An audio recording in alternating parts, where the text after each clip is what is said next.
నమస్కారం. మనతో పాటు డాక్టర్ ద్వారకానాథ్ రెడ్డి గారు ఉన్నారు.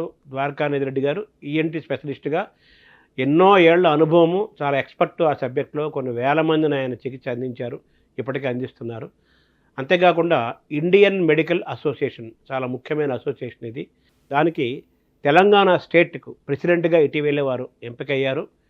ఇండియన్ మెడికల్ అసోసియేషన్ యొక్క పాత్ర ఏంటి, దానివల్ల జరిగే ప్రయోజనాలు ఏంటి, ఐఎంఏ ఎదుర్కొంటున్న సవాళ్ళు ఏంటి, ప్రజలకి, డాక్టర్లకి, ప్రభుత్వాలకి మధ్య ఏ విధంగా ప్రయాణం ఉండాలి, అలాగే పాలసీస్, మెడికల్ పాలసీస్ ఏ విధంగా ఉండాలి, ఇవన్నీ కూడా మనం వారితో చర్చించుకుందాము. అలాగే ఐఎంఏ చేసే యాక్టివిటీస్ చాలామందికి తెలియదు, అవి కూడా డాక్టర్ గారి ద్వారా, IMA president doctor Dwarakanath Reddy గారి ద్వారా తెలుసుకుందాం. సార్ నమస్కారం. సార్ నమస్కారం అండి. శుభం టీవీ ప్రేక్షకులందరికీ శుభం నమస్కారం. సార్, ఈ ఐఎంఏ ఇండియన్ మెడికల్ అసోసియేషన్ యొక్క దానికి స్థాపన యొక్క ముఖ్య ఉద్దేశం ఏంటి సార్? ఈ ఇండియన్ మెడికల్ అసోసియేషన్ అనేది 1928 సంవత్సరంలో కల్కట్టా నగరంలో ఇది స్థాపించడం జరిగింది. ఎందుకంటే అప్పుడున్న కొంతమంది డాక్టర్లు, అంత పెద్ద అంత బీసీ రాయ్ గారు, మొదలియార్ గారు, ఇటువంటి పెద్ద వ్యక్తులంతా కలిపి స్థాపించిన సంస్థ ఇది. అప్పుడు అది ఈరోజు అభివృద్ధి చెందుతూ ఇన్ని సంవత్సరాలకి దగ్గర ఇప్పుడు ఆల్మోస్ట్ 100 సంవత్సరాల దగ్గర పడుతుంది. ఇప్పుడు ఆ రోజు స్థాపించబడిన ఈ చిన్న సంస్థ ఈరోజు దగ్గర 4 లక్షల మెంబర్స్ ఉన్నారండి. ఇది మన మొత్తం కంట్రీలో డాక్టర్స్ వీళ్ళంతా కూడాను మోడర్న్ మెడిసిన్ డాక్టర్స్ అండి. అది కూడా ముఖ్యంగా తెలియపరచాలి నేను. ఎందుకంటే ఈ సంస్థ ఓన్లీ మెంట్ ఫర్ ఈ మోడర్న్ మెడిసిన్, అలోపతిక్ డాక్టర్స్కి సంబంధించిన సంస్థ మాత్రమే. బికాజ్ ఎందుకంటే అవి కాకుండా వేరే సంస్థలు ఉన్నాయి, దంత వైద్యులకు ఉంటుంది, అట్లాగే ఆయుష్మాన్ వాళ్ళకి వేరే ఉంటుందండి. సో ఇది మాత్రము మోడర్న్ మెడిసిన్ సంబంధించిన డాక్టర్లకు సంబంధించిన సంస్థ. ఇది దేశంలోనే కాదండి, అంతర్జాతీయంగా కూడా, వరల్డ్ వైడ్ కూడాను ఇది ఒక పెద్ద ఎన్జిఓ సంస్థ అండి. నాన్ గెజిటెడ్ గవర్నమెంట్ ఆఫీసర్ సంబంధించిన సంస్థ ఇది. ఇంతమంది మెంబర్స్ ఉన్నది అక్రాస్ ద వరల్డ్. ఇంతమంది ఉన్న సంస్థ ఇది ఒకటేనండి డాక్టర్లతో. దానికి సంబంధించిందిగా మన తెలంగాణలో మాకు సుమారుగా 20,000 మంది డాక్టర్లు దీంట్లో మెంబర్స్గా ఉన్నారండి. ఈ 20,000 మెంబర్లు కూడాను మాకు ఒక దగ్గర 80 బ్రాంచెస్ ఉన్నాయండి, వేరే శాఖలు. ఇక్కడ వివిధ జిల్లాలన్నీ కలిపి కూడాను ఒక 80 దాకా ఈ శాఖలు ఉన్నాయండి. సో ఈ శాఖలన్నీ కూడా అన్ని కూడా వాళ్ళకిను సెంటర్కి అన్నిటి కూడా మేము బ్రిడ్జింగ్ గ్యాప్ లాగా ఉంటాం. ఎందుకంటే మా పాలసీస్ అంతా కూడాను మేము కొన్ని ఇక్కడ లోకల్ ఇష్యూస్ బట్టి మేము చూస్తుంటాము. అట్లాగే నేషనల్ ఇష్యూస్ ఉన్నాయండి. నేషనల్ ఇష్యూస్ చాలా ఉన్నాయి. ఇప్పుడు ప్రతి సబ్జెక్ట్ తీసుకున్నా కూడాను దానికి సంబంధించిన నేషనల్ ఇష్యూస్ అన్నీ కూడా ఉంటుంటాయి. మీరు ఈ మధ్య చూస్తుంటాడుగా కరోనా టైంలో కూడాను డాక్టర్లు చేసిన చాలా ఇటువంటి ఆ సమయంలో చేసిన వాళ్ళ సేవలు కానీ అన్నీ కూడాను చాలా ఇటువంటివన్నీ మీరు చూస్తుంటారు. అవార్డు కూడా వచ్చింది కదా ఎంఏకు. ఇట్లా చాలా నేషనల్గా జరిగే కార్యక్రమాలు చాలా ఉంటాయండి. అందువల్ల ఇటువంటి వాటన్నిటి కూడాను మేము అటు నేషనల్ నుంచి వచ్చే దాని గురించి, వాటి నుంచి మాకు వచ్చే డైరెక్షన్స్ కూడాను, అట్లాగే మాకు సంబంధించి లోకల్ ఇష్యూస్ కూడా ఉంటాయండి. ఎందుకంటే ఇప్పుడు లోకల్ ఇష్యూస్ ముందు మీరు చూసినారో లేదు. ఎందుకంటే ఈ సోకాల్డ్ ఇప్పుడు ఎందుకంటే మాకును ఆర్ఎంపీ పై ఎంపీ మధ్య, సోకాల్డ్ పిఎంపీ మధ్యన కూడాను కొంచెం జరుగుతున్న విషయాలు అందరికీ తెలిసింది, అందరూ చూస్తుంటారు. సో ఇటువంటి అవన్నీ కూడాను మా సంబంధించిన సబ్జెక్టు, వాటన్నీ అన్నీ కూడాను మేము దృష్టిలో పెట్టుకొని మా ద్వారా మా డాక్టర్స్కిను గవర్నమెంట్కి కూడా అనుసంధానంగా మేము ఉంటామండి. దీనికి అసలు ఇండియన్ మెడికల్ అసోసియేషన్ స్థాపన ఎందుకు స్థాపించారు, దానికి ఉద్దేశం ఏంటి, పాలసీస్ ఏంటి, ఎందుకు పెట్టారు? ఇప్పుడు ఇండియన్ మెడికల్ అసోసియేషన్ అనేది స్థాపించడానికి ముఖ్యమైన కారణం ఆ రోజుల్లో కూడాను, ఎందుకంటే ఇది అప్పుడు బ్రిటిష్ పరిపాలన ఉండేది.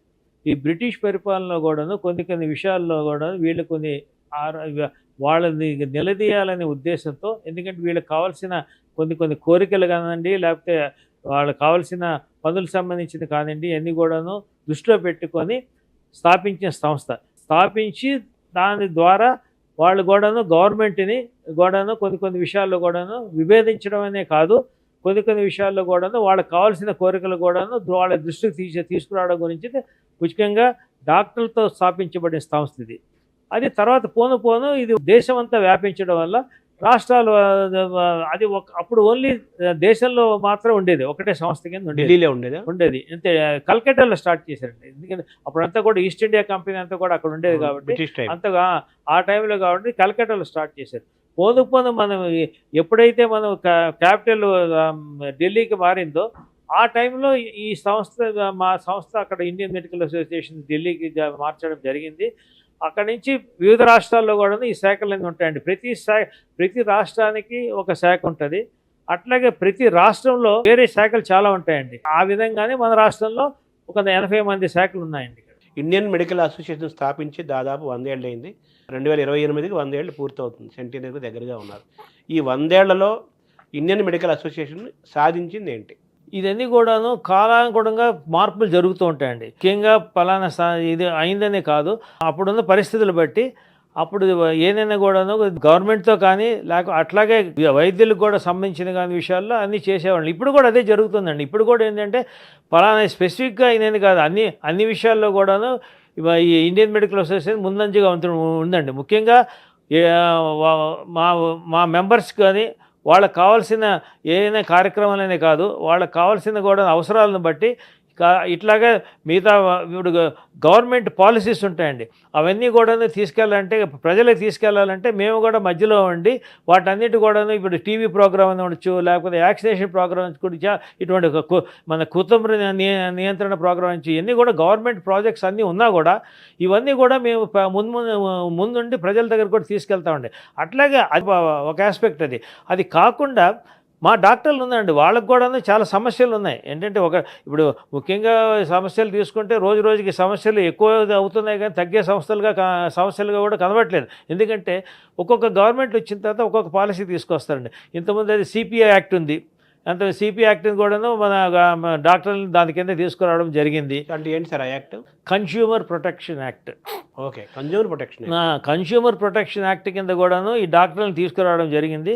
సో దీన్ని కూడాను మేము ఇది ఏంటంటే వైద్య వృత్తి అనేది ఇది బిజినెస్ కాదు, సేవాభావంతో చేసే పనులు కాబట్టి దాని నుంచి తీసేయాలని కూడా అడుగుతున్నాము. అట్లా చాలా ఇష్యూస్ ఉన్నాయండి. ఇప్పుడు ఇంకోటి అటాక్ అండ్ డాక్టర్స్, ఇది కూడా మీరు చూస్తూ ఉంటారు, అక్కడక్కడ జరుగుతూనే ఉన్నాయి. ఏదో ఒక వ్యక్తి చనిపోయినా కానీను లేకపోతే ఇంకేమన్నా అయినా కూడాను ముందు ఇదన్నీ అటాక్స్ జరుగుతుందండి. దీనికన్నీ కారణాలు చాలా కోకొల్లు ఉన్నాయి. ఎందుకంటే ఒకప్పుడు విద్యో నారాయణ హరి అనుకున్న ఆస్పెక్ట్లు ఉన్నప్పుడు, ఎందుకంటే అప్పుడు ఇప్పుడున్న వైద్యము అప్పుడున్న వైద్యానికి కూడా చాలా తేడా ఉందండి. ఎందుకంటే ఇప్పుడంతా కూడాను చాలా modern based, evidence based medicine. ఇప్పుడు అంతా ఏంటంటే గ్యాడ్గెట్స్ రావడము ఇవన్నీ కూడాను మన కాస్ట్ పెరిగిపోయినాయి.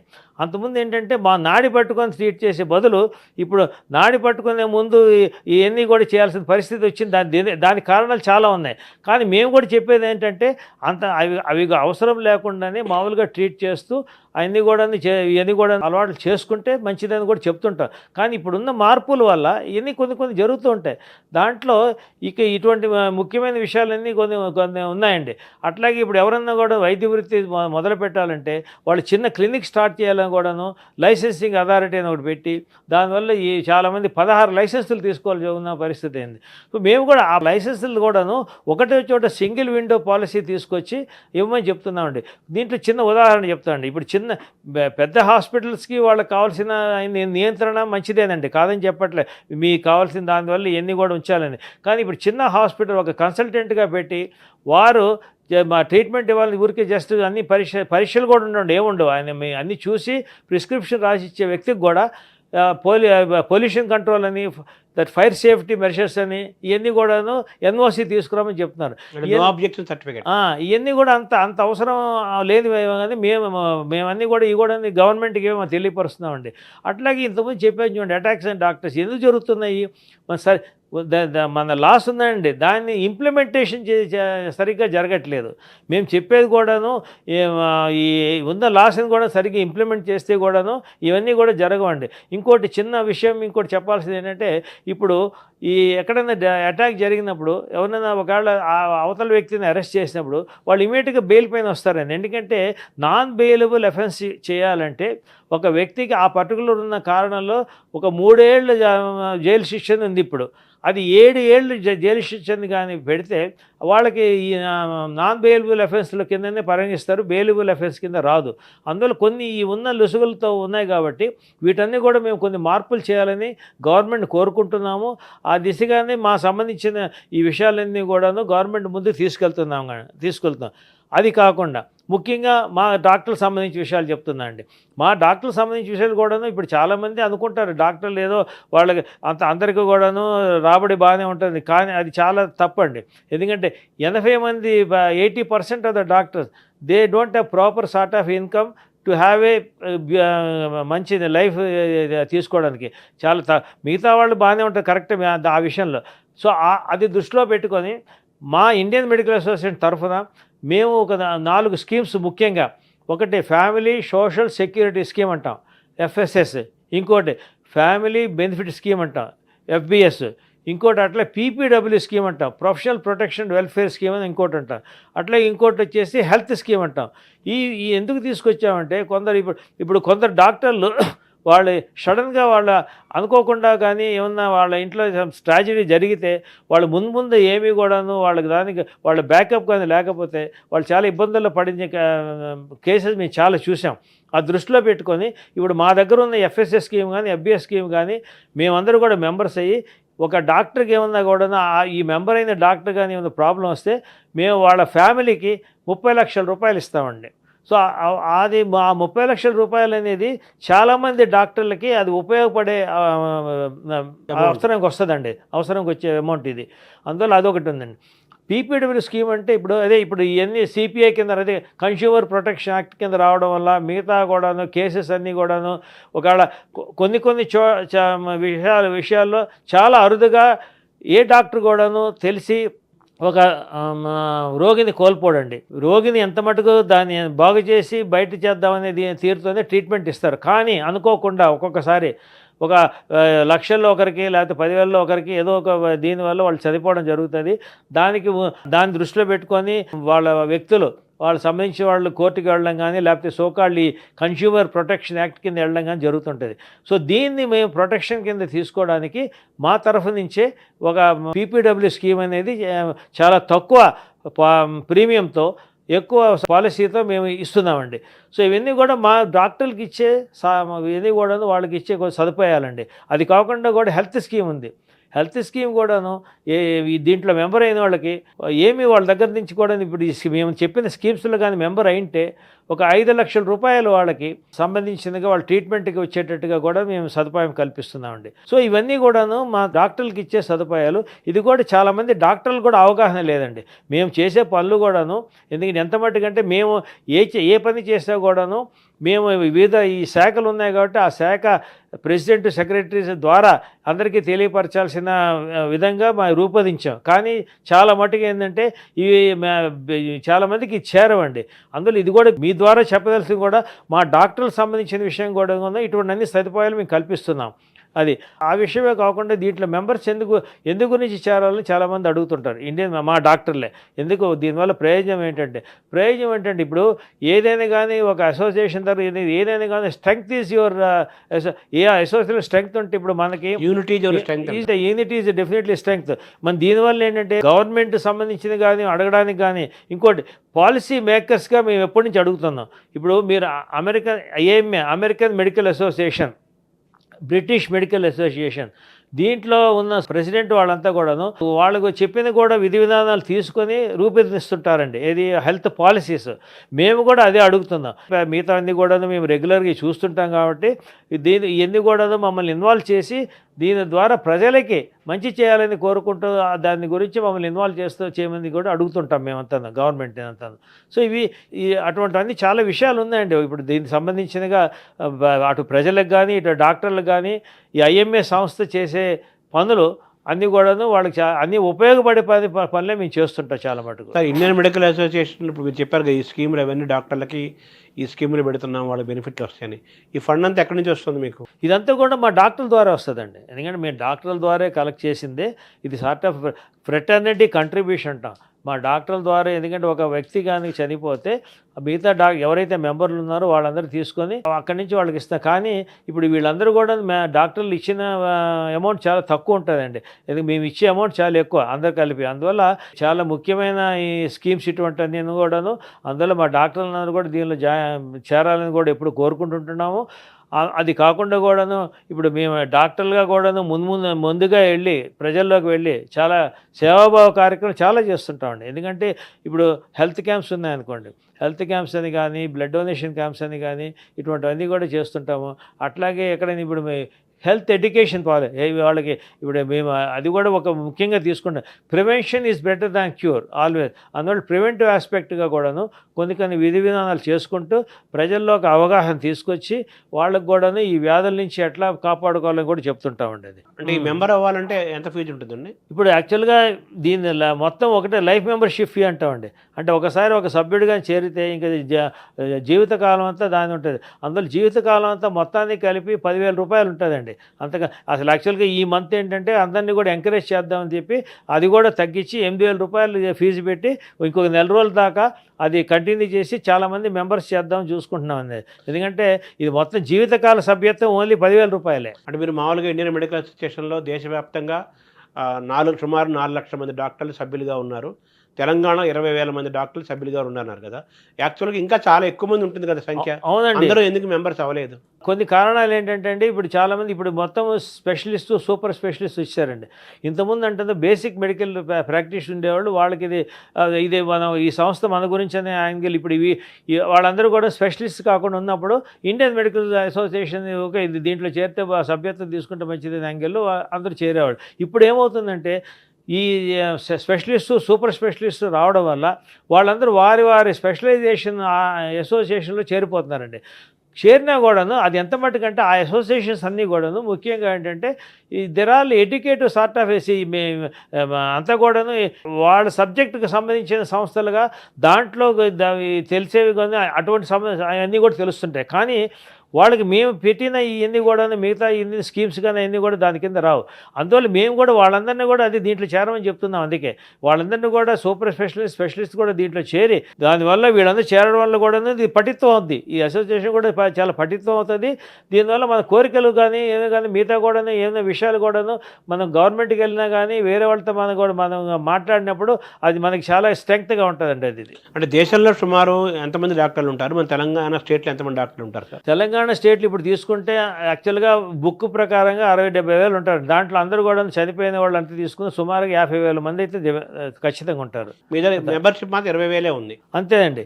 ఇంకా 20,000 మందిని మెంబర్స్గా చేర్పించాలనే ఉద్దేశంతోనే ఈ నెల మేము మెంబర్షిప్ డ్రైవ్ అని ఇప్పుడే తీసుకున్నాం. సరిగ్గా జరుగుతుంది, మీరు అడిగిన ఈ క్వశ్చన్ జరుగుతున్న టైంలోనే ఈ ప్రస్తుతం ఈ మెంబర్షిప్ డ్రైవ్ అనేది మార్చి 14వ తారీఖు దాకా ఇది కంటిన్యూ అవుతుంది. ఆ టైంలో మేము చాలామంది మెంబర్స్ చేయాలని మేము కోరుకుంటున్నామండి. అది సార్, ఈ మొత్తం మెడికల్ అసోసియేషన్ ఐఎంఏ అలాగే ప్రభుత్వం మధ్య ప్రభుత్వం పాలసీలు తయారు చేయడంలో కానీ, తర్వాత ప్రజలకి ప్రభుత్వాల మధ్య ఒక మంచి ఆరోగ్య విధానాలు నిర్మించడంలో కానీ, లేకపోతే వాళ్ళకి సలహాలు ఇవ్వడంలో కానీ ఐఎంఏ పాత్ర ఏ విధంగా ఉంటుంది? రాష్ట్ర ప్రభుత్వాలు కేంద్ర ప్రభుత్వం మిమ్మల్ని ఏ విధంగా చూస్తుంది, ఎలా కలుపుకుంటుంది? ఇప్పుడు కోరేది అదేనండి. ఇప్పుడు ఎందుకంటే ముఖ్యంగా ఏంటంటే కొన్ని విషయాల్లో మాత్రము కేంద్ర ప్రభుత్వము మా ఇండియన్ మెడికల్ అసోసియేషన్ మాతృ సంస్థ ద్వారా కొన్ని ఇన్పుట్స్ తీసుకొని చేస్తున్నారండి. ఇక్కడ కూడా ఏంటంటే కొన్ని విషయాల్లో ముఖ్యంగా ఇప్పుడు డిస్ట్రిక్ట్ పాలసీస్లో కానీ లేకపోతే అన్నీ కూడాను అక్కడ లోకల్ ఐఎంఏ ప్రెసిడెంట్స్ని వాళ్ళని కూడా ఇన్వాల్వ్ చేసి తీసుకుంటారు.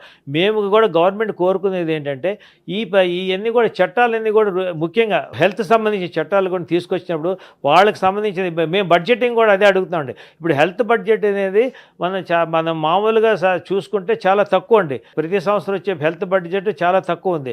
మేము దాన్ని అట్లీస్ట్ ప్రస్తుతానికి 2% మాత్రమే ఉంది. ఆ 2% కాదు, అట్లీస్ట్ చాలా కంట్రీస్లో అఫ్కోర్స్ 10% నుంచి 9%, 7% అని ఉంది కంట్రీస్ చాలా ఉన్నాయి. మేము కనీసం దాన్ని 4 to 5% అని చేయాలని మేము కోరుకుంటున్నాము. దానివల్ల అందరికీ లాభం జరుగుతుంది అనేది మేము అనుకుంటున్నామండి. కానీ చాలా మటుకు గవర్నమెంట్ సంబంధించిన కార్యక్రమాలు చాలా ఉన్నాయి, లేవని కాదు.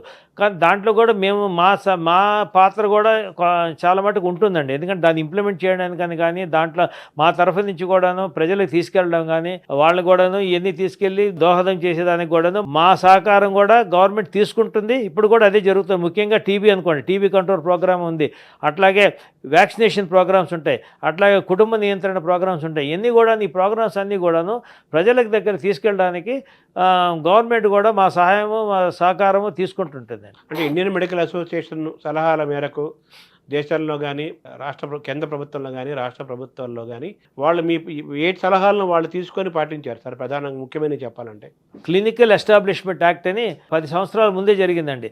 ఇటువంటిది కూడా మా సలహాలు తీసుకొని ముఖ్యంగా క్లినికల్ ఎస్టాబ్లిష్మెంట్ యాక్టు దాంట్లో ఇది ఎందుకంటే ఇది మాకు సంబంధించిన సబ్జెక్టు, దాంట్లో మేము కొన్ని సలహాలు ఇవ్వడం జరిగింది.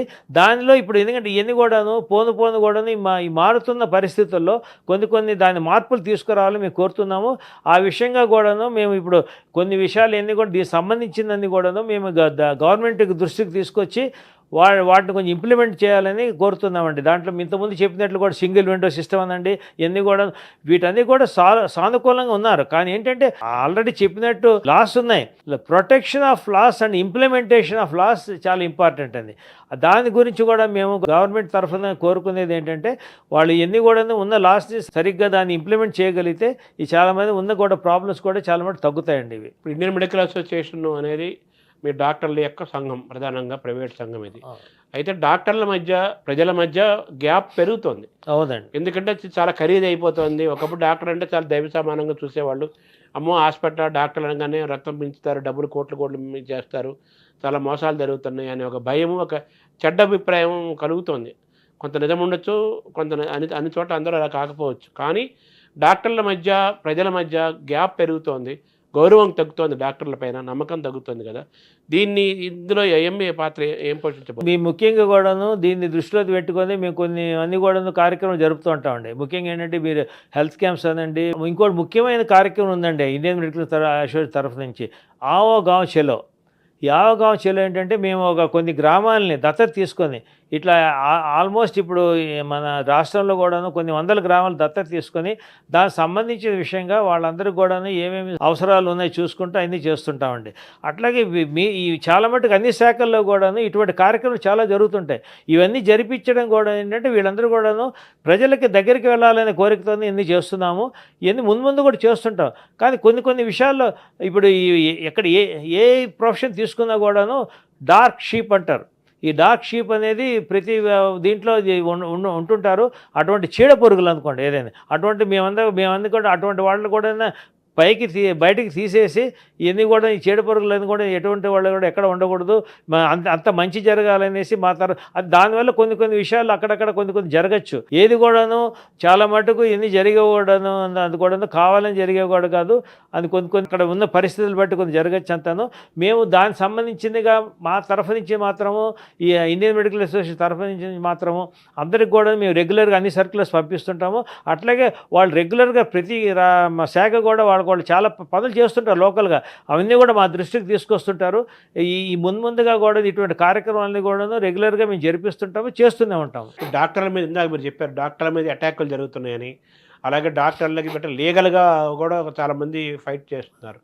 ఆ కేసుల విషయంలో ఆపరేషన్లు ఫెయిల్ అవటం కానీ, లేకపోతే మరణాలు సంభవించడం కానీ, రాంగ్ డయాగ్నోసిస్ చేశారని కానీ, బిల్లులోకి వసూలు చేశారని కానీ, వెళ్ళినా కానీ హాస్పిటల్ వాళ్ళు డాక్టర్ సరిగ్గా పట్టించుకోలేదని కానీ, ఇలా రకరకాల కారణాలతోటి అటాకులు జరుగుతున్నాయి. లీగల్గా ప్రొసీడ్ అవుతున్నారు. డాక్టర్లు కూడా కోర్టు చుట్టూ పోలీస్ స్టేషన్ చుట్టూ తిరిగే పరిస్థితి, జనం తిరగబడే పరిస్థితి కూడా వచ్చింది కదా. సో ఇది అనారోగ్యమైన వాతావరణం కదా డాక్టర్ల ఫ్రెటర్నిటీలో. దీన్ని మీరు ఎలా ఎదుర్కొంటారు? ఐఎంఏ ఏం చేస్తుంది? అవునండి, ఇప్పుడు ఇది ఇటువంటి దృష్టి తీసుకొచ్చే మేము ఎక్కడైనా కూడా ఇటువంటి అయినప్పుడు కూడాను అది నిజంగానే ఇప్పుడు మామూలుగా ఇటువంటి అటాక్స్ అన్నీ అయ్యేదానికి కారణాలు కూడాను ఎందుకంటే చాలా మటుకు అపోహలు ఒకటి, ఇంకోటి ఏంటంటే కొన్ని మన చేతుల్లో లేకుండా జరిగే పరిస్థితులు హాస్పిటల్ కానీ ఇక్కడ కానీ జరుగుతుంటాయండి. అదే పనిగా అది ఏదో తప్పు చేయాలని జరిగేవి ఎక్కడ ఉండవండి. ఏదో అనుకోకుండా జరుగుతుంది. దాన్ని ఇమీడియట్గా reaction, that is immediate reaction అంటూ ఉంటుంది. దాన్ని మేము తగ్గించడానికి కూడాను మేము మా తరఫు నుంచి కూడా ఏంటంటే మా కూడాను ప్రతి చోట కూడాను యాక్షన్ టీమ్ అని ఉంటుందండి. ఈ యాక్షన్ టీం కూడా ఏంటంటే ఇప్పుడు నిజంగానే మా తరఫు నుంచి ఎవరైనా తప్పు చేస్తే మాత్రం దాన్ని ఏది ఉపేక్షించేది ఏమీ లేదండి. అది నిజంగానే ఏంటంటే చాలా మటుకు కారణాల వల్ల ఏ కేసెస్ తీసుకున్నా కూడాను నిజంగా చేయాలని తప్పు మాత్రం చాలా చోట్ల జరగదు. కొన్ని చోట్ల జరిగి ఉంటే మాత్రం దాన్ని మాత్రం డెఫినెట్గా ఖండిస్తుంటాము. అటువంటివన్నీ కూడా ప్రోత్సహించే పరిస్థితి లేనే లేదు. మా మెంబర్స్ అనేవాడు నిజంగానే ఏమైనా తప్పు చేస్తే మాత్రం వాళ్ళని డెఫినెట్గా మేము దానికి సంబంధించిందిగా వాళ్ళపైన యాక్షన్ తీసుకుంటాం, కోరుకుంటున్నాం కూడా. దాని గురించి కూడా ఒకరిద్దరు జరిగిన చాలా ఎగ్జాంపుల్స్ జరిగాయి. వాళ్ళు కూడా వాళ్ళపైన యాక్షన్ తీసుకోవాలని కూడా చెప్పేవాడిని. కానీ మన అనుకోకుండా జరిగిన కొన్ని విషయాల వల్ల కానీ, ముఖ్యంగా ఈ బిల్లులు అన్నారు, ఈ బిల్లులు కూడా బాగా ఎక్కువ అయిపోవడం కారణాలు కూడా చాలా ఉన్నాయి. కానీ కొన్ని హాస్పిటల్స్ మీరు అన్నట్టుగా ఉంది, అది కూడా మేము చెప్తున్నాం, నియంత్రించుకోండి. కొంచెం ఏంటంటే ముఖ్యంగాను ఇప్పుడు చాలామంది కార్పొరేట్ హాస్పిటల్స్ ఉన్నాయండి, అన్నీ కూడా ఏమైనాయంటే వాళ్ళ మెయింటెనెన్స్ కాస్ట్ చాలా విపరీతంగా పెరిగిపోయినాయి. ఒక బెడ్కి ₹1 రూపాయలు. అది ఇప్పుడు ఏంటంటే ఏది చూసుకున్నా కూడా కోట్లతో ఏది తీసుకున్నా కూడా వ్యయం ఎక్కువ అవుతుంది. అవన్నీ కూడాను కొంచెము ఇటువంటి వాటిని తగ్గించుకోగలిగి తర్వాత మా వాళ్ళకు కూడాను మేము చెప్తూ ఉంటాం. ఎందుకంటే ముఖ్యమైనది కూడా మేము డైరెక్షన్స్ ఇస్తుంటాం. ఏదైనా patient doctor relationship is very important. ఏదైనా ఇప్పుడు చాలా మటుకు ఏంటంటే ఇప్పుడు ఈ మధ్యనగా అట్లీస్ట్ కార్పొరేట్ హాస్పిటల్స్ అవ్వచ్చు, ఇంకోటి అవ్వచ్చు, అందు గురించి ఇందుకు కొత్తగా ఏమొచ్చాయంటే అందరూ కూడా కౌన్సిలింగ్ అంటున్నారు. ఇంతకుముందు కౌన్సిలింగ్ అనేది ఏంటంటే మామూలుగా విధానం ఎట్లుండేది, ఫ్యామిలీ డాక్టర్ విధానం ఉండేది, ఫ్యామిలీ ఫిజిషియన్ అంటే వాళ్ళలో ఆ ఇంట్లో ఏమైనా వచ్చినా కూడా ఆయన డైరెక్షన్స్తో వాళ్ళంతా నడుచుకునేవాళ్ళు. ఇప్పుడు ఆ వ్యవస్థ పోయింది. ఇప్పుడు ఏంటంటే ఫ్యామిలీ ఫిజిషియన్ వాడి దగ్గరికి వెళ్లకుండా వాడికి తలనొప్పి వస్తే చక్కగా సూపర్ స్పెషలిస్ట్ దగ్గరికి వెళ్తున్నారు. అంటే స్పెషలైజేషన్లు బాగా పెరిగిపోయినాయి కదా. పెరిగిపోయి దానివల్ల అసలు మామూలు డాక్టర్ దగ్గరికి వెళ్ళి అసలు నీకేందా దాంట్లో నిజంగానే ప్రాబ్లం ఉందా లేదా చూసుకొని తర్వాత దాని మీద దాని ట్రీట్మెంట్ ప్రకారంగా వేరే వైద్యుల దగ్గరికి వెళ్ళడం అనేది ఒక ఆనవాయితీ ఇంతకుముందు ఉండేది. ఇప్పుడు అది మొత్తం మారిపోతుంది. ఎందుకంటే మన ఉన్న వ్యవస్థ కూడా ఎట్లుందంటే ఇప్పుడు మన దేశంలో అది లేదండి. ఇప్పుడు ఫర్ ఎగ్జాంపుల్ ఇంకోటి మీరు యూకేలో తీసుకోండి, ఎవరైనా కూడాను డైరెక్ట్గా స్పెషలిస్ట్ దగ్గరికి వెళ్ళడానికి ఛాన్స్ లేదు. వాళ్ళు ఎందుకంటే ముందు ఫ్యామిలీ ఫిజిషియన్ చూసి ఈ వ్యక్తికి ఫలానా స్పెషాలిటీ అవసరం ఉందంటే వాళ్ళు పంపిస్తారు. ఇక్కడ ఆ వ్యవస్థ అసలు లేదండి ఇప్పుడు. ఎందుకంటే అందు గురించి దీనివల్ల వచ్చేది ఇవన్నీ కూడాను మంచి పద్ధతులు కాదండి. మేము ఇప్పుడు కూడా కోరుకునేదే ఫ్యామిలీ ఫిజిషియన్ విధానం రావాలి, పాత పద్ధతిలో రావాలి. ఫ్యామిలీ ఫిజిషియన్ సంబంధించింది కూడాను ఈ సీట్లు పెంచాలండి. వాళ్ళు వెళ్ళి వాళ్ళ దగ్గర ముందు ట్రీట్మెంట్ తీసుకొని వాళ్ళ సలహా ద్వారా వేరే ట్రీట్మెంట్కి వెళ్తే చాలా మటుకు ఎన్ని ఉండవండి. ఇప్పుడు వీళ్ళు డైరెక్ట్ స్పెషలిస్ట్ దగ్గరికి వెళ్ళడము, స్పెషలిస్ట్ దగ్గరికి వెళ్ళిన తర్వాత ఇంకో ప్రాబ్లం ఏమవుతుందంటే ఇప్పుడు డైరెక్ట్గా ఫ్యామిలీ ఫిజిషియన్ దగ్గరికి వెళ్ళిన తర్వాత అవసరం బట్టి ఏమైనా పరీక్షలు రాస్తారు. ఇప్పుడు అది జరగట్లేదు. ఇప్పుడు వీళ్ళు డైరెక్ట్గా స్పెషలిస్ట్ దగ్గరికి వెళ్ళడం వల్ల వీళ్ళు స్పెషలిస్ట్ అయిన తర్వాత మన దగ్గరికి వచ్చిందే దీని గురించి కదా అని చెప్పేసి వాళ్ళు కొన్నిసార్లు అవసరం అనవసరం సంగతి పక్కన పెడితే ఒకవేళ రాయకుంటే ఏం ప్రాబ్లము, రాస్తే ఏం ప్రాబ్లం అనే స్థితిలో ఉన్నారు. రాయకుంటే ఇదేంటిది మేము స్పెషలిస్ట్ దగ్గరికి వెళ్ళాము, ఏమి రాయకుండా ఏదో మందులు ఇచ్చి పంపించారు, ఏమి లేదనేసి అని ఒక ఇస్తుంది. రాస్తే ఏమో వేరే విధంగా తీసుకుంటున్నారు. అందువల్ల ఈ వ్యవస్థ అనేది ఇట్లా మారింది కాబట్టి ఈ వ్యవస్థ కొంచెం మారాలని కోరుకుంటున్నానండి. అంటే మామూలుగా ఒకప్పుడు ఎక్కువ మంది డాక్టర్ 30-40 ఏళ్ల క్రితం 40 ఏళ్ళని చెప్పొచ్చాము, ఎంబీబీఎస్ డాక్టర్ పవర్ఫుల్గా ఉండేవాడు. అవునండి. తర్వాత జనరల్ మెడిసిన్ ఎండి కొంతమంది ఉండేవాళ్ళు, ఆపరేషన్ల కోసం సర్జన్స్ ఉండేవాళ్ళు. ఈ మూడు మెయిన్ ఎంబీబీఎస్ డాక్టర్తోనే సరిపోయేది మనం. అవునండి. ఇప్పుడు ఓన్లీ ఎంబీబీఎస్ చదివి ఆపేసేస్తే వాళ్ళు బతకలేని పరిస్థితి, డాక్టర్లు మెయింటైన్ కాలేని పరిస్థితి వచ్చిందని చెప్పొచ్చా? ఇంతకుముందు చెప్పింది కూడా అదేనండి. ఎందుకంటే ఫ్యామిలీ ఫిజిషియన్ వ్యవస్థ మారిపోవడం వల్ల ఈ స్పెషాలిటీ ఇది రావడం వల్ల ప్రతి ఒక్కరు కూడా ఎంబీబీఎస్ చదివి దీనివల్ల ఆపి చేస్తే మనకి పుట్టగతులు ఉండవు అనే ఫీలింగ్ వచ్చేసింది.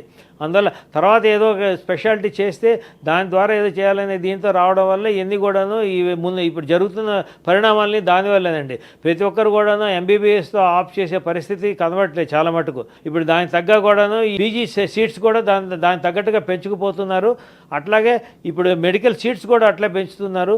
ఇవన్నీ కూడాను ఒక విధంగా చూస్తే అది కూడా సరైన పద్ధతి కాదని మా సంస్థ నుంచి కూడా నేను చెప్పదలుచుకున్నాను. ఎందుకంటే మన WHO ప్రమాణాల ప్రకారంగా 1000 మందికి ఒక డాక్టర్ ఉండాలండి. ఇప్పుడు ఉన్న పరిస్థితి, ఇప్పుడు ఇన్ని మెడికల్ కాలేజెస్ వచ్చాయి. ఇప్పుడు మన రాష్ట్రంలోనే రేపు 10,000 మంది డాక్టర్లు బయటకు వచ్చే పరిస్థితి ఏర్పడిందండి ఇన్ని మెడికల్ కాలేజెస్ రావడం వల్ల. ఇంతమంది రావడం వల్ల ఇంతమందికి ఇప్పుడు మనం వీళ్ళకందరూ కూడా ఏదో ఒకటి మనం చూపించాలి కాబట్టి 1:1000 దాటిపోయింది. ఇప్పుడు 1:800కి వచ్చేసి ఆమె తగ్గిపోయింది. అంటే డాక్టర్లు ఎక్కువ అవుతున్నారు.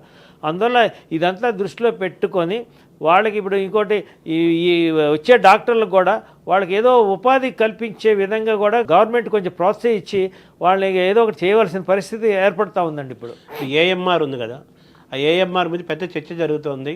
దాని మీద యాక్టివిటీస్ కూడా పెరగాలంటున్నారు కదా, దాన్ని ఎలా చూస్తున్నారు సార్? ఐఎంఏ పాత్ర ఏంటి? అదే ఇప్పుడు ఏఎంఆర్ కూడాను దీనికి కారణాలు చాలా అండి. యాంటీ మైక్రోబియల్ రెసిస్టెన్స్ ఇది ఎందుకు జరుగుతుంది? ఇప్పుడు ఇంకోటి దీనికి ముఖ్యమైన కారణం కూడాను ఇప్పుడు ఏమవుతుంది, చాలా మటుకు తెలుగులో చెప్పాలంటే ఏంటి సార్? మామూలు వాళ్ళకి అర్థం అవ్వాలంటే ఏంటి? ఇప్పుడు వచ్చే ఈ మందులు ఇచ్చే మోతాదుల వల్ల వాటి వల్ల వచ్చే దుష్ప్రయోజనాలు అంటే మీకు అవసరం ఉన్నా అవసరం లేకపోయినా కూడా కొన్ని మందులు ఇచ్చే అవసరం లేదు. అంటే ఎగ్జాంపుల్ చెప్తా అండి. ఇప్పుడు వైరల్ ఫీవర్ ఉందండి. వైరల్ ఫీవర్ వచ్చేసి అసలు ఏంటంటే మన మామూలుగా చేయాల్సిన పద్ధతి ఏంటంటే ఒక 2-3 రోజులు మామూలు ట్రీట్మెంట్ ఇస్తే తగ్గిపోతుంది. అది కాకుండా ఏంటంటే కొన్ని విషయాల్లో ఈ వైరల్ ఫీవర్కి ఇక్కడ మీకు ఒక ముఖ్యమైన విషయం ఎందుకు చెప్పాలంటే ఇప్పుడు మన రాష్ట్రంలోనే సో కాల్డ్ ఇంకొక వ్యవస్థ ఉందండి. మీరు పిఎంపి అనండి, ఇంకోటి అనండి, వీళ్ళందరి ద్వారా కూడాను అవసరమైన అనవసరమైన ఏమైనా కూడాను హయ్యర్ యాంటీబయాటిక్స్ ఇవ్వడము, హయ్యర్ సార్ట్ ఆఫ్ మెడికేషన్ ఇవ్వడం జరుగుతుంది. వీటి వల్ల వచ్చే దుష్ప్రయోజనాలు ఎన్నేమో. ఎందుకంటే ఇటువన్నీ కూడా ఓవర్ ట్రీట్మెంట్ ఎందుకు వచ్చేయడం ఏంటంటే ఈ సూక్ష్మజీవులంతా కూడా రెసిస్ట్ అవుతున్నాయి. మీరేమి ఎంత మెడిసిన్స్ ఇస్తే కూడా వాటికి పనిచేసే స్థితిలో ఉండట్లేదు. అందు గురించి ఏంటంటే ఈ ఏఎంఆర్ అనేది యాంటీ మైక్రోబ్ రెసిస్టెన్స్ తగ్గించుకోవాలంటే మొత్తం ట్రీట్మెంట్ సంబంధించిన కూడాను చాలా మటుకు అన్నీ కూడాను దానికి సంబంధించిన కరెక్ట్గా రూల్స్ పాటించి దానికి అవసరమైతేనే ఇచ్చే పరిస్థితుల్లో ఉండగలిగితే ఈ ఏఎంఆర్ కూడా, లేకపోతే ఈ ఏఎంఆర్ కానీ మన ఇప్పుడున్న కానీ మన దాన్ని అదుపులో తీసుకురాకపోతే ముందు అది చాలా మటుకు ఈ అందరికీ చాలామంది ప్రాణాలు తీసే పరిస్థితికి వస్తుందండి. ఇది మీరు చెప్పిన యాంటీబయాటిక్స్ యూసేజ్ బాగా పెరిగింది. డాక్టర్ని కన్సల్ట్ అవ్వకుండానే మెడికల్ షాపుల్లోనే వెళ్ళిపోయి పేషెంట్ తెచ్చేసుకుంటున్నాడు. దానికి సంబంధం ఉన్నా లేకపోయినా కానీ టక్కున వేసేసుకుంటున్నాడు. దీనివల్ల చాలా నష్టం జరుగుతోంది. ఇది చాలా ప్రమాదకరమైందని చెప్పి మీ మాటల ద్వారా నాకు అర్థమైంది. ఐఎంఏ దీనికోసం ఎటువంటి పోరాటం చేస్తుంది? దీనికి పరిష్కారం లభించే అవకాశం ఉంది అసలు? ఇప్పుడు మనకున్న వ్యవస్థ వల్ల అదే ముఖ్యంగా ఈ విషయంలో మేము కూడాను గవర్నమెంట్కి అడుగుతున్నాం నియంత్రించమని. నియంత్రించడం అంటే ఏంటంటే ఒకటి ముఖ్యంగా మెడికల్ షాప్స్ అనుకోండి. మెడికల్ షాప్స్కి కొన్ని రూల్స్ రెగ్యులేషన్స్ ఉన్నాయి. ఒక ప్రిస్క్రిప్షన్, అది కూడా ప్రిస్క్రిప్షన్ ఎవరు క్వాలిఫైడ్ మోడర్న్ మెడిసిన్ డాక్టర్ రాసే ప్రిస్క్రిప్షన్ కూడా అవి వస్తేనే మందులు ఇచ్చే పరిస్థితిగా ఉండాలండి. కానీ అది జరగట్లేదు. అది ఎప్పటి నుంచే ఉంది కదా, అది ఉంది కానీ అది ప్రాక్టికల్గా జరగట్లేదు. అది నియంత్రించే దానికి ఇప్పుడు ఎందుకంటే మేము ఆ దృష్టికి తీసుకెళ్ళినప్పుడు జరిగింది ఏంటంటే వీళ్ళని ఇన్ని మెడికల్ షాపుని నియంత్రించాడంటే వాళ్ళకి అంతమంది స్టాఫ్ లేరు. అదొక ప్రాబ్లం. ఇంకోటి ఇప్పుడు మిగతా విషయాల్లో కూడా తీసుకొచ్చినా కూడాను ఈ రాసిచ్చే మందులు, ఇటువంటి మందులంతా కూడాను చాలామంది కూడాను క్వాలిఫికేషన్ లేకుండా రాసే ఇప్పుడు సమాజంలో చాలామంది ఉన్నారు అంతా. ఇప్పుడు అది కూడా ఒక పెద్ద చర్చా కార్యక్రమం జరుగుతూ ఉంది. సో ఇవన్నీ కూడా ఉండడం వల్ల ఇది మల్టీ ఫెసెటెడ్ ఇష్యూ అండి. ఇది ఒక కారణం అని కాదు, మనకున్న ఇవన్నీ ఇష్యూస్ వల్ల ఇవన్నీ కూడా పెరుగుతున్నాయి. ఇవన్నీ నియంత్రించాలంటే మనకి సోకాల్డ్ అటువంటి అన్నీ కూడాను వైద్యులు అనేది ఉండకూడదు. అట్లాగే ఈ ప్రిస్క్రిప్షన్ అనేది కూడాను qualified unless otherwise small prescription is given. ఆ ప్రిస్క్రిప్షన్ లేకుండా మందులు ఇచ్చే పద్ధతి అసలు ఉండకూడదు. ఇవన్నీ కూడా వస్తే అప్పుడు ఇవన్నీ లేకుండా ఉంటాయండి. ఇవన్నీ ఇది క్రైమ్ కాదా? ఇది అదే చెప్పాయండి, లాస్ ఉన్నాయండి. నేను ముందే చెప్పాను మీకు. దీన్ని నియంత్రించేదగ్గ అన్ని మన ఉన్న లాస్ ఉన్నాయి. దానికి యొక్క ప్రాబ్లం ఎక్కడ వస్తుందంటే ఇంప్లిమెంటేషన్లో. ఆ ఇంప్లిమెంటేషన్లు చేయాలంటే దానికి చాలా కారణాలు మన గవర్నమెంట్ ముందున్నాయి. అది ముఖ్యంగా ఏంటంటే దానికి సంబంధించినంత వ్యక్తులు ఉండొచ్చు, లేకపోతే ఏదైనా కానీ ఇవన్నీ కూడా మేము ఉన్న లాస్ని ఇంప్లిమెంట్ చేయాలని కోరుకుంటున్నామండి. ఇప్పుడు మెడికల్ కౌన్సిల్ పాత్ర ఏంటి సార్? ఎవరైతే రిజిస్టర్ వచ్చే డాక్టర్స్ని నియంత్రించడానికి ముఖ్యంగా అదండి. మేమేమో ఆల్రెడీ ఉన్న డాక్టర్స్ ఒక సంస్థ కింద చేసుకుని వాళ్ళకి కావాల్సింది చూసుకుంటున్నాం. కానీ ఇప్పుడు ఒక వ్యక్తి ప్రాక్టీస్ స్టార్ట్ చేయాలంటే ముఖ్యంగా తెలంగాణ రాష్ట్రంలోనే ప్రాక్టీస్ చేయాలనుకున్నాడు. సో ఈ డాక్టర్ వాళ్ళ ఎంబీబీఎస్ అవగానే లేకపోతే వాళ్ళు ఎంబీబీఎస్ అవగానే రిజిస్టర్ చేసుకోవాలండి. మాకు ఇక్కడ తెలంగాణ స్టేట్ మెడికల్ కౌన్సిల్ అని ఉంది. దాంట్లో రిజిస్టర్ చేసుకున్న తర్వాతనే వాళ్ళు అర్హులు అవుతారండి ఇక్కడ ఈ రాష్ట్రంలో ప్రాక్టీస్ చేయడానికి. అట్లాగే వాళ్ళు వేరే రాష్ట్రంకి వెళ్ళారనుకోండి, అక్కడ కూడా వాళ్ళు ఆ రాష్ట్రంలో కూడాను రిజిస్టర్ చేసుకోవాలి. కానీ దీనికంతా కూడాను నేషనల్ వైడ్ ఒకటి ఉందండి, నేషనల్ మెడికల్ కౌన్సిల్ ఎన్ఎంసీ అని ఉంది. అది కూడా మేము అడిగేది కూడా ఏంటి, ఒకవేళ నేషనల్ మెడికల్ కౌన్సిల్లో రిజిస్టర్ చేసుకుంటే దేశం అంతా కూడాను ప్రాక్టీస్ చేసే విధానం కన్నా కూడా తీసుకురామని చెప్తున్నామండి. ఇప్పుడు మీరు జరుగుతున్న ఈ క్రైము, ప్రిస్క్రిప్షన్ లేకుండా మందులు ఇవ్వటం కానీ, ప్రిస్క్రిప్షన్ కూడా ఏమాత్రం క్వాలిఫికేషన్ లేని వాళ్ళు ఇష్టం వచ్చిన ప్రిస్క్రిప్షన్లు ఇవ్వటం కానీ, ఈ మోసాలు కానీ, ఈ నేరాలు కానీ ఇవన్నీ జరుగుతున్నాయి కదా. వీటన్నింటి మరి మెడికల్ కౌన్సిల్ బాధ్యత ఉంది కదా అంటున్నా. ఉందండి, వాళ్ళ బాధ్యత ఉంది, వాళ్ళు చేయగలిగి చేస్తున్నారండి. ఈ మధ్య మీరు చూస్తుంటారు, పేపర్లో చూస్తున్నాం, కొన్ని వందల మంది నకిలీ డాక్టర్లని పైన కేసులు పెట్టి వాళ్ళపైన చర్యలు తీసుకుంటున్నారు. వాళ్ళు చేసే విధంగా వాళ్ళు చేయగలుగుతున్నారు. కానీ వందల్లో చేసేది కాదండి, ఇటువంటి మంది కొంత వేలల్లో ఉన్నారు. అందువల్ల ఇవన్నీ జరపాలంటే దీని నుంచి చాలామంది అంత యాంగిల్స్ నుంచి కూడాను అందరూ కూడా పనిచేయగలిగితే అప్పుడు వాళ్ళందరినీ కూడా నియంత్రించగలిగితే దీనివల్ల ఎఫెక్ట్ బాగా ఎక్కువ ఉంటుంది. మెడికల్ కౌన్సిల్ చేసే పని వాళ్ళు చేస్తున్నారు, బట్ అది అంత సరిపోవట్లేదండి. అది ఇండియన్ మెడికల్ అసోసియేషన్కి మెడికల్ కౌన్సిల్ మధ్య రిలేషన్స్ ఏ విధంగా ఉంటాయి? మీ మధ్య ఏం ప్రయాణం ఎలా ఉంటుంది? అంటే అండి ఇప్పుడు ఇంకో మాకును అంటే ఇప్పుడు మేము ముఖ్యంగా ఇండియన్ మెడికల్ అసోసియేషన్కి మెడికల్ కౌన్సిల్కి అని కూడా ఏంటంటే వాళ్ళు రిజిస్టర్ చేసే వ్యక్తులు, మేమేమో మా రిజిస్టర్ అయిన తర్వాత వచ్చే డాక్టర్ని మా సభ్యులుగా తీసుకుని వాళ్ళకి కావాల్సిన విషయాలని ఇప్పుడు ఇంకోటి మేము ఏదైనా కూడాను ఎడ్యుకేషన్ ప్రోగ్రామ్ చేయాలన్నా కూడాను వాళ్ళ దగ్గర నుంచి మేము ఒక క్రెడిట్ అవర్స్ని తీసుకోవాలండి. ఏదైనా మేము ఒక ప్రోగ్రామ్ చేయాలంటే మెడికల్ కౌన్సిల్కే రిప్రజెంటేషన్ చేయాలి. సో మేము అటువంటి విషయాలు కూడాను మేము రిప్రజెంట్ చేస్తుంటాం. పలానా చోట ఇట్లా ప్రోగ్రామ్స్ చేయాలి, వాళ్ళకి క్రెడిట్ అవర్స్ ఇవ్వండి అని. తర్వాత ఇంకెక్కడైనా కూడాను ఇటువంటి మా దగ్గరికి ఏమైనా కంప్లైంట్స్ వస్తే అది వాళ్ళకి చేరవేయడము, వాళ్ళ ద్వారా దానిపైన యాక్షన్ తీసుకోవాలని చెప్పడం ఇవన్నీ జరుగుతుంటాయండి. సో మెడికల్ అసోసియేషన్ స్థాపన యొక్క ముఖ్య ఉద్దేశం కేవలం డాక్టర్ల ప్రయోజనాలేనా, ప్రజలు తన రోగులకు కూడా ఉపయోగం ఉందా? అదేనండి, ఇప్పుడు డాక్టర్లు ప్రయోజనాలు చూసుకుంటూ డాక్టర్ల ప్రయోజనాల గురించి స్థాపించిన సంస్థ అయినా కూడాను దీని ద్వారా మేము ప్రజలకు కూడా చాలా సేవా కార్యక్రమాలు చేస్తున్నాం. ఇది ముఖ్యంగా ఇది డాక్టర్లు సంబంధించిన సంస్థ అయినా కూడా మేము ప్రతి చోట కూడాను అన్ని చోట్ల ఇప్పుడు ప్రతి ఊర్లో కూడాను ప్రజలకు సంబంధించిన సేవలు చాలా కార్యక్రమాలు చాలా చేస్తున్నాం. అందువల్ల ఇన్ని కూడా ప్రజలకి ఒక పక్కన వాళ్ళకు కూడా సేవలు అందిస్తూ వాళ్ళకు కూడా కొంచెం ఎడ్యుకేటివ్ ప్రోగ్రామ్స్ ఇప్పుడు ఏదైనా కూడా పాంప్లెట్స్ తీసుకురావడం అని కానీ పలాని ఇప్పుడు దీనికి సంబంధించి అవగాహన కల్పించడం కానీ చేస్తుంటామండి. ఎందుకంటే ప్రజలకు కూడాను మేము చాలా మటుకు ఇది మా సంస్థ ద్వారా వాళ్ళకి కొన్ని చాలా విషయాల్లో అవగాహన కల్పించి ట్రీట్మెంట్స్లని కాదు, తర్వాత అవేర్నెస్ ప్రోగ్రామ్స్ అని కాదు, ఇవన్నీ కూడా చేస్తుంటామండి. ఇప్పుడు కేవలం ఐఎంఏలో ఇండియన్ మెడికల్ అసోసియేషన్లో ఎలోపతిక్ డాక్టర్స్ మాత్రమే మెంబర్స్గా ఉన్నారు 1928 నుంచి. ఆయుర్వేదము, హోమియోపతి, తర్వాత ఈ ప్రకృతి వైద్యము చాలా ఉన్నాయి కదా, వీటిని ఎందుకు కలుపుకోవట్లేదు? మనకున్న సంస్థ ఎట్లుందంటే ఏ ఫీల్డ్ వాళ్ళు స్పెషలిస్ట్ అండి. ఇప్పుడు మీరు అడిగిన క్వశ్చన్కి ఆయుర్వేదం ట్రీట్మెంట్ చేయమంటే నేను చేయలేనండి. ఎందుకంటే అది వెరీ సింపుల్, ఎందుకంటే నా పర్వ్యూలో కాని పని.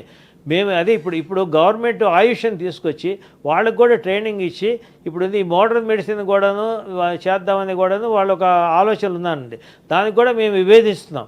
ఎందుకంటే ఇప్పుడు దీనివల్ల ఏంటంటే మిక్సోపతి అంటున్నాం దాన్నే. ఎందుకంటే ఎన్ని కలిపి మిక్స్ అయ్యి దీంట్లో సర్జరీకి సంబంధించిన విషయాలు చాలా ఉంటాయి, అన్నీ ఉంటాయి కాబట్టి అందుగురించి మేము ఎవరికి సంబంధించిన వాళ్ళ ఆయుర్వేదం అండి, యునాని అండి, వాళ్ళందరినీ కూడాను మేము గౌరవిస్తాం. ఎందుకంటే ఈ ప్రతి దానికి ఇంపార్టెన్స్ ఉంది. వాళ్ళ విధానాలు, వాళ్ళ చికిత్సలు వాళ్ళన్నీ కూడాను చేసుకుంటూ ప్రజలకి చాలా దానికి సంబంధించి అవగాహన కల్పిస్తే అభ్యంతరం లేదు. కానీ ఇక్కడ ఏంటంటే ఈ మధ్యన గవర్నమెంట్ ఒకటి మిక్సోపతి ఒకటి తీసుకొచ్చిందండి. అది ఆయుష్ అండి, ఏదండి ఇవన్నీ కూడా ఏంటంటే అన్ని కలిపి ఇచ్చేద్దాం అనేసి దాన్ని మేము ఎందుకంటే మోడర్న్ మెడిసిన్లో తీసుకురావద్దండి, వాళ్ళు చేసే విధానం వాళ్ళు చేయనండి అని చెప్తున్నాం. అది దేశంలో ఆరోగ్య పరిస్థితి ఏ విధంగా ఉందని భావిస్తున్నారు సార్? ఆరోగ్య పరిస్థితి చూడాలంటే ఒకటేనండి, ఇప్పుడు ఆయుష్ అనేది ఒకప్పుడు 80 సంవత్సరాలండి అనే కానీ అసలు 80 సంవత్సరాల వ్యక్తులు కనిపించే చాలా అరుదు. 80 ఏళ్ల వయసు వాళ్ళు ఇప్పుడు ఏం జరుగుతుంది, ఇప్పుడు మన ఆయుష్ పెరుగుతూ ఉంది. ఇప్పుడు ఆయుష్ డెఫినెట్గా దీన్ని ఈ మన ఆరోగ్య పరిస్థితి బట్టి అన్నీ జరుగుతుంటాయి. దీనికి కారణాలు చాలా ఉంటాయి.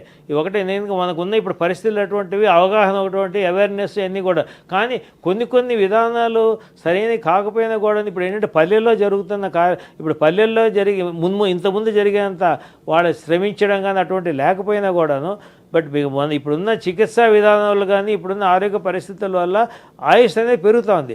ఈ ఆయుష్ పెరుగుతుందని ఏంటంటే ఆరోగ్య పరిణామాలు పెరగడం వల్లే దీనివల్ల డెఫినెట్గా అది డైరెక్ట్లీ రిలేటెడ్. అది లైఫ్ ఎక్స్పెక్టెన్సీ అంటారు కదా. అవును, అది ఒకప్పుడు 37, 36 అలాగ నుంచి ఇప్పుడు 69, 70కి వచ్చింది. సో ఇది మన గుడ్ సైన్ ఇది. అంతే. అది ఎందుకంటే ఆరోగ్య పరిస్థితులు సరిగ్గా ఉన్నాయని దానికి కారణాలు అన్నీ ఉన్నాయి. ఇప్పుడున్న చికిత్సా విధానాలు అనుకోండి, లేకపోతే అవేర్నెస్ ప్రోగ్రామ్స్ అనుకోండి, లేకపోతే ఆహార విషయాలు చాలా మటుకు దాని గురించి ఆలోచిస్తే ఇప్పుడున్న వ్యాధులు దానికి వేరే వేరే వ్యాధులు చాలా వస్తున్నాయి అనుకోండి, అది పెద్ద సబ్జెక్ట్. అది పక్కన తీసేస్తే ఇప్పుడున్న పరిస్థితుల వల్ల మిగతా అన్ని కూడాను ఈ లైఫ్ ఎక్స్పెక్టెన్సీ అయితే డెఫినెట్గా పెరిగింది. అయితే లైఫ్ ఎక్స్పెక్టెన్సీ అంటే మనిషి జీవించే కాలం గతంతో పోల్చుకుంటే డబల్ అయితే బాగా పెరిగింది. ప్రస్తుతం భారతదేశం యావరేజ్ 69-70 ఏళ్ల వయసు దాకా యావరేజ్గా జీవిస్తున్నారు. దీంతో భారతదేశం సగటుతో పోల్చుకుంటే తెలుగు రాష్ట్రాలు సగటు తక్కువ ఉంది కదా, ఎందుకని?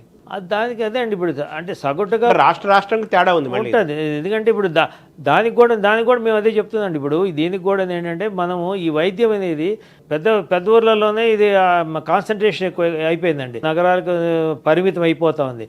దీన్ని మేము చెప్పేదండి అదేనండి, పల్లెలకు కూడా తీసుకెళ్ళి, ఎందుకంటే ఇప్పుడు రాబోయే రోజుల్లో కూడా డాక్టర్ల కొరత ఉండదండి. డాక్టర్లు అనేది వాళ్ళు చాలామంది వస్తున్నారు. వీళ్ళకి సరైన కొంచెం వసతులు కల్పించి అంతా కూడాను మనము పల్లెల్లో కానీ కూడాను ఇటువంటి వైద్య విధానాలు కానీ మనకు కానీ అక్కడ కానీ పెట్టించగలిగితే ఇవన్నీ కూడాను డెఫినెట్గా పెరుగుతాయండి. ఎందుకంటే అది కూడాను గవర్నమెంట్ తరఫు నుంచి కూడా చేయవలసిన బాధ్యత. ఎందుకంటే ఇప్పుడున్న పరిస్థితుల్లో కూడాను ముందు వచ్చే డాక్టర్లు కూడా చాలామంది వస్తుంటారు కాబట్టి వాళ్ళందరినీ వాళ్ళ ఉపయోగించుకొని ఇటువంటివన్నీ కూడాను ముందు అక్కడ కార్యక్రమం జరిపించాలని నేను అనుకుంటున్నాను. ఈ ఫేక్ డాక్టర్లు, దొంగ డాక్టర్లు వీళ్ళ విషయంలో మీరు ఏం చేయబోతున్నారు, ఎలా అరికడతారు, సాధ్యమవుతున్నారు? మాది స్టాచ్యుటరీ బాడీ కాదండి, గవర్నమెంట్ చేతిలో. ఇప్పుడు ఎందుకంటే మాది స్టాచ్యుటరీ బాడీ, మీకు తెలిసినా కూడాను మేము ఎన్ని కూడాను గవర్నమెంట్కి రిప్రజెంటేషన్ ఇవ్వడం కానీ లేకపోతే దానికి సంబంధించిన సంస్థలు కానీ తెలియపరచడం మటుకే మేము చేయగలుగుతాం. మేము ఒక వ్యక్తి ఫేక్ డాక్టర్ అని ఒకవేళ తెలిసినా కూడా, నకిలీ డాక్టర్ తెలిసినా కూడా మేము డైరెక్ట్గా యాక్షన్ ఏం తీసుకోలేమండి. ఎందుకంటే ఇది కూడాను గవర్నమెంట్ దృష్టిలోకి తీసుకొచ్చి వాళ్ళ ద్వారా ఏమన్నా దేనిపై చర్యలు తీసుకోవడానికి మేము చేయగలుగుతామండి. అంటే ప్రపంచంలో అనేక దేశాల్లో ఈ డాక్టర్ అసోసియేషన్స్ ఉంటాయి కదా. అవునండి, medical associations. The best medical association అంటే ఏమని చెప్పాలి సార్ ప్రపంచం? అట్లనే మనకు చెప్పడానికి లేదండి, ఎందుకంటే అమెరికన్ మెడికల్ అసోసియేషన్ ఇప్పుడు అన్నీ ఉన్నాయండి. కానీ మన దగ్గర ఉన్న అసోసియేషన్ కూడాను సామర్థ్యత ఉన్న అసోసియేషన్. కానీ ఏంటంటే అక్కడున్న ప్రామాణికతలు, అక్కడున్న పరిస్థితులు, అక్కడ వాళ్ళకు ఉండే బడ్జెటింగ్, దానివల్ల వాళ్ళకు కొంచెం డెఫినెట్గా ఇక్కడికన్నా కొంచెం వాళ్ళకి ఇంపార్టెన్స్ ఉంటుంది. అట్లని మన అసోసియేషన్ని మనం కూడా తగ్గించుకునే పరిస్థితి కాదు. మన అసోసియేషన్ ఇక్కడ అన్నీ కూడాను అన్ని సవ్యంగానే ఉన్నాయి. ఇంతమంది కూడా డాక్టర్లు అంతా కూడా ఇంతమంది అన్ని పనులు చేస్తున్నారు. ఓన్లీ ఏంటంటే ఉన్నవి మెరుగుపరచుకోవాలి, ఇంకా మంచివి చేయాలని అడుగుతున్నామండి. అది అంటే ఈ శత జయంతికి దగ్గర పెడుతుంది కదా ఐఎంఏ. అవును, ఈ శత జయంతికి ఏమైనా ప్రత్యేకమైన ఒక పాలసీ పెట్టుకున్నారా, మేనిఫెస్టో ఏమైనా పెట్టుకున్నారా? ఆ శత జయంతి పాలసీ అనుకోండి, మేము యాక్చువల్గా ఏంటంటే ఒకటేంటే మా ఢిల్లీలో మాకు ఒక బిల్డింగ్ ఉందండి. అది అంతాను దాన్ని ఏంటంటే ఈ 100 సంవత్సరాల సందర్భంగా ఆ కొత్త నూతన బిల్డింగ్ ఇప్పుడు స్టార్ట్ చేసి 2028 సంవత్సరానికి అది కంప్లీట్ చేసుకోవాలనేసి అది ఒక పెద్ద ప్రాజెక్ట్ అండి. అది అనుకుంటున్నాం. అది హైదరాబాద్లో ఆంధ్రప్రదేశ్లో ఓన్ బిల్డింగ్స్ ఉన్నాయా? ఉన్నాయండి, హైదరాబాద్లో ఉన్నాయి. ఇంకా ఆంధ్రప్రదేశ్ అంటే వాళ్ళకి ఇంకా అది చేకూర్చుకుంటున్నారు. కొన్ని ఊర్లు ఉన్నాయి. ఇక్కడైతే మనకైతే ఉందండి. దీన్ని పెట్టుకున్నారు కదా, అదేంటి అది ఆ సింబల్? మెడికల్ సింబల్ ఇది.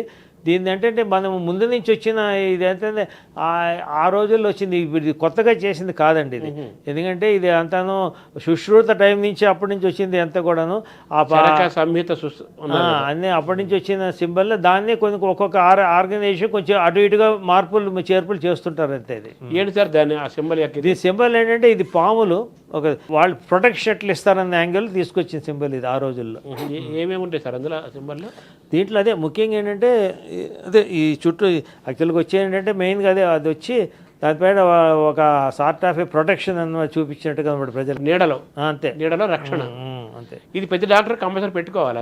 లేదు, అట్లనే లేదండి. అదే రూల్ ఏం లేదు.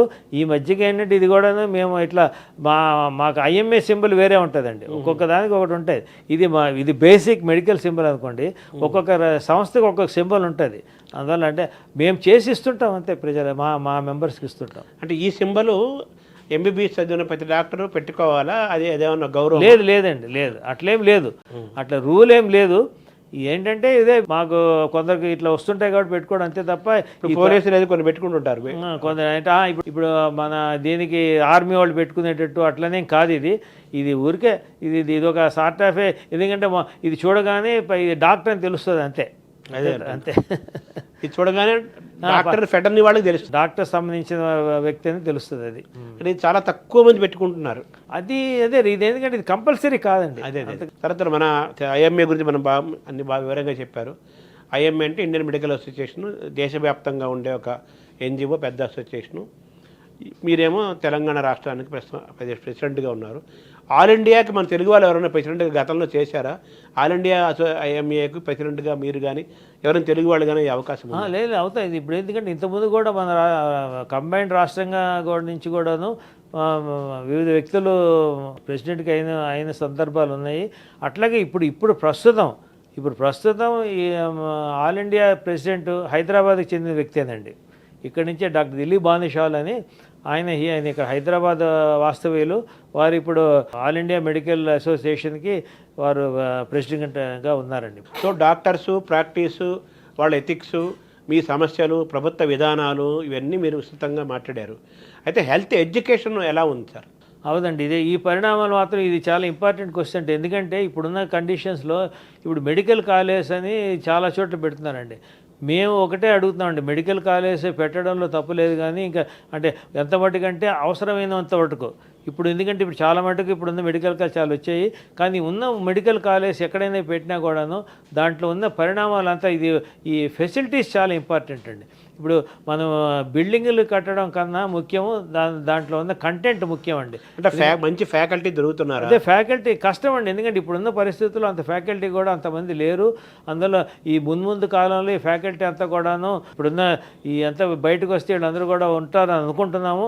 బట్ ఏది ఏమైనా కూడాను ఈ మెడికల్ కాలేజ్ ఎక్కడ స్థాపించినా కూడాను ముఖ్యంగా ఫ్యాకల్టీ దానికి సంబంధించినంత కూడాను పూర్తి పరిణామాలు ఉంటేనే సరైన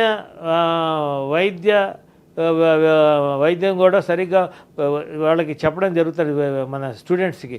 అంటే మంచి ప్రతిభావంతులు, నిష్ణాతులైన వాళ్ళు ఇంజనీర్లుగా లేకపోతే వాళ్ళు కట్టిన ఆ బ్రిడ్జిలు కూలిపోయినట్టుగానే, ఆ రోడ్లు పాడైపోయినట్టుగానే మంచి డాక్టర్లు, చదువుకున్న డాక్టర్లు, నైపుణ్యం ఉన్న డాక్టర్లు, స్కాలర్లీ డాక్టర్లు లేకపోతే రోగులకి వైద్యం కూడా సరిగ్గా చేయలేరు కదా, అనారోగ్యం పెరుగుతుంది. ఇప్పుడు వచ్చే మెడికల్ కాలేజ్లో అది కోరుకునేది ఒకటే అండి ఇప్పుడు. ఎందుకంటే వీళ్ళకి అందు కూడాను వీళ్ళ గైడెన్స్ కానీ వాళ్ళకి ఇచ్చేది కూడా అంత కూడాను సరైన ఫ్యాకల్టీ ఉంటే ఈ వచ్చే పిల్లలకు కానీ వాళ్ళందరూ కూడాను వాళ్ళు నేర్చుకోవడం చాలా ఉంటుందండి.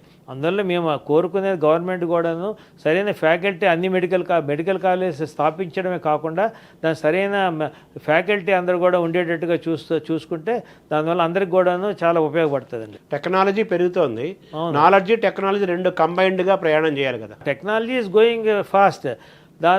దాంతో ఉన్నారండి ఇప్పుడు ఫ్యాకల్టీ లేరని కాదు, ఈ సరైన ఫ్యాకల్టీని కూడా అన్ని మెడికల్ కాలేజ్ కూడా అందించి దాని ద్వారా వాళ్ళు విద్యాబోధన చేస్తే ఇదంతా కూడాను రాబోయే ఈ పిల్లలకి వీళ్ళంతా కూడా వైద్యంలో చేరిన వ్యక్తులకి అందరూ కూడాను చాలా ఉపయోగపడుతుందండి వీళ్ళకి. రీసెర్చ్లో మన భారతదేశం ఎక్కడ ఉంది సార్?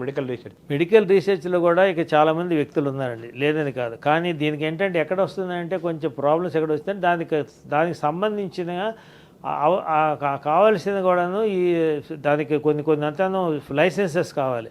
వీటన్నిటి కూడా కొంచెము ఈజీ చేసి వాళ్ళందరినీ కూడా సపోర్ట్ చేయగలిగితే మన దగ్గర కూడా చాలా చేశారండి. ఇప్పుడు ఎందుకు మా కాక్లియర్ ఇంప్లాంట్ ఉంది, మన అబ్దుల్ కలాం గారు ఉన్నప్పుడు ఒక ఇంపార్టెంట్ ఒక చిన్న కాక్లియర్ చాలా ఖరీదైంది ఇక్కడ ఇండియాలో చేద్దామని చేసి అంతా కూడా మొత్తం తీసుకొచ్చారండి.